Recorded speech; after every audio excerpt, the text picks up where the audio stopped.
A internet criou, então, uma nova forma de relacionamento. O caso da Elaine está aí, levantou a questão. Esse relacionamento começa virtualmente, pode criar ou não um falso laço de confiança. Não é? E nós estamos aqui com uma convidada, a psicóloga Betânia Farias, gentilmente aqui conosco no Jornal da Record News. Betânia, muito obrigado pela sua gentileza, prazer em conhecê-la. Bem-vinda, por favor. Obrigada. Boa noite. Betânia, tomando o caso, logicamente, só em tese, não vamos falar dela diretamente, Claro. mas a gente vê que, às vezes, até mesmo o caso de pedofilia, ele flui através da internet. Ela é um instrumento diferente para convencer as pessoas, para enganar as pessoas também, além de ser um instrumento importante. O jornal aqui, por exemplo, está na internet simultaneamente, Sim. na televisão, em 5 plataformas. Como é que é isso? Existem muitas nuances para a gente analisar fatos como esses que aconteceram, como esse que aconteceu agora. Sobre a internet, a gente pode pensar que qualquer instrumento que é criado pelo homem, ele pode servir para você fazer uma série de coisas boas e também para você fazer uma série de atrocidades. A internet, por ser um meio virtual, ele ele abre uma facilidade muito grande para as pessoas fazerem de tudo, inclusive adotarem uma postura muito diferente da que elas adotam no dia a dia. É muito delicado quando a gente fala de relacionamentos, porque a gente sabe que existem plataformas de relacionamentos e que, inclusive, a gente vê algumas matérias de pessoas que se conheceram, que tiveram relacionamentos e casamentos felizes. Mas é claro Via que internet. existe via internet. Então, a gente precisa ter muito cuidado quando analisa esses casos e, claro, pensar que a internet é um palco como tantos outros que existem na vida e que as pessoas vão se apresentar lá de acordo com o que elas são, só que elas têm a facilidade de mascarar certas coisas, né? Aqui, conversando com uma pessoa pessoalmente, é mais fácil você perceber certos traços, é mais fácil você analisar uma série de coisas. Pela internet, você tem um perfil. E perfil, eu posso escrever o que eu quiser sobre mim, o outro pode escrever o que ele quiser sobre ele. E existe esse perigo oculto que a internet oferece em tantos casos, como na pedofilia, como nos casos de agressão à mulher e tantos outros, né? Agora, também através desse meio virtual, tem um impacto maior se uma pessoa está fragilizada, se às vezes a pessoa se sente sozinha, precisa de uma companhia, né? E aparece alguém ali que pode preencher esse vazio da pessoa. A gente pode pensar o seguinte, o mundo caminha, a comunicação evolui e as pessoas têm cada vez mais acesso a aplicativos, a comunicação pela internet, e isso também vai distanciando um pouco as pessoas. Da mesma forma que aproxima, em certo nível, afasta. Então, as pessoas, sim, as pessoas no mundo têm carências. E quando elas vão para a internet com essa carência e encontram alguém que de alguma forma se diz preencher essa carência, se predispõe a preencher essa carência, a pessoa pode criar uma série de fantasias, né? E como que você vai confrontar essa fantasia? Só encontrando a pessoa, mas as pessoas às vezes encontram em situações muito perigosas, né? Então, para confrontar essa imagem que o outro criou, você precisa de alguma forma conhecer essa pessoa. Se eu estou tão carente a ponto de acreditar num discurso de alguém que eu nunca vi, eu posso pensar que as minhas relações, as relações próximas aqui, elas não estão me atendendo de alguma forma.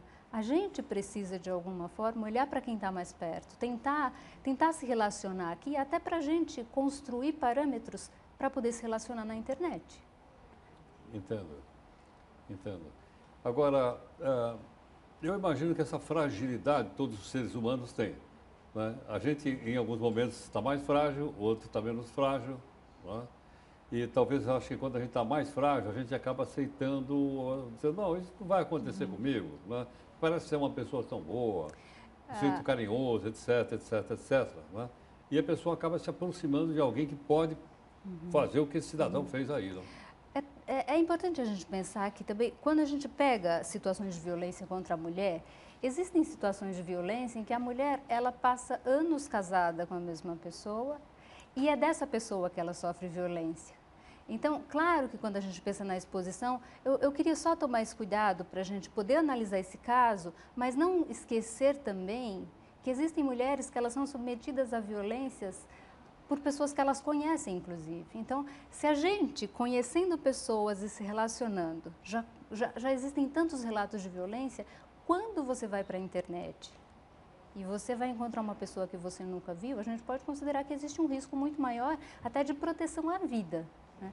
Nesse caso, sinceramente, do jeito que ela foi agredida, sei lá como é que ela escapou. Exatamente. Ela nasceu de novo. Uma violência brutal. A gente pode pensar as escalas de violência contra a mulher que existem, elas são de uma violência tênue, de uma violência muito disfarçada, até uma situação grave como essa. Então, sempre que aparece um caso assim na mídia e a gente vê uma mulher desfigurada, cenas gravadas com celulares e outros meios dessa violência praticada, é muito assustador até. Mas eu só queria frisar isso também, que a violência, às vezes, ela é sutil. E essa carência que a gente está falando, essa carência que leva as pessoas a se relacionarem com alguém pela internet, a encontrarem alguém que nunca viu, também tem um recorte disso.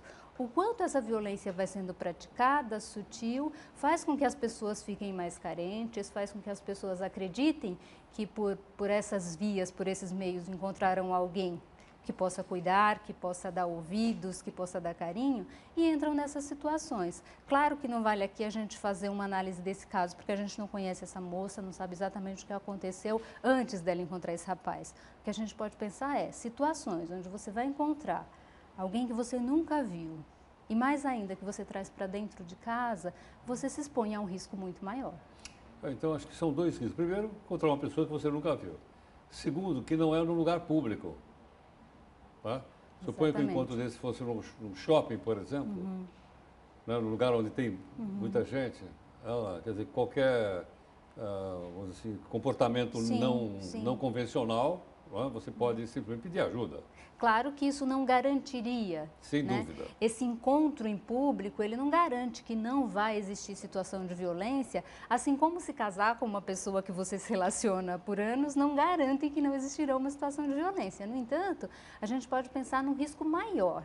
Se eu encontro alguém, se eu conheço alguém na internet, eu encontro no shopping, sei lá, em alguma situação, algum ambiente público, eu me resguardo mais, vamos dizer assim. Agora, se essa pessoa vem para dentro da minha casa ou de um outro lugar fechado, hotel, motel, alguma coisa assim, eu me exponho a um risco muito maior. E a gente precisa acordar para essa questão da violência contra a mulher. Homens e mulheres precisam refletir muito sobre isso. É uma situação grave, gravíssima que vem acontecendo. Aí a gente vê uma reportagem como essa, a gente vê um fato como esse e a gente precisa pensar: onde que eu pratico algum grau de violência que de alguma forma favorece alguma coisa que não desmistifique isso. Está ótimo. Betânia, queria agradecer a sua gentileza. Muito obrigada. Muito obrigado, viu? Muito grato por ter vindo aqui. Até mais. Muito obrigado.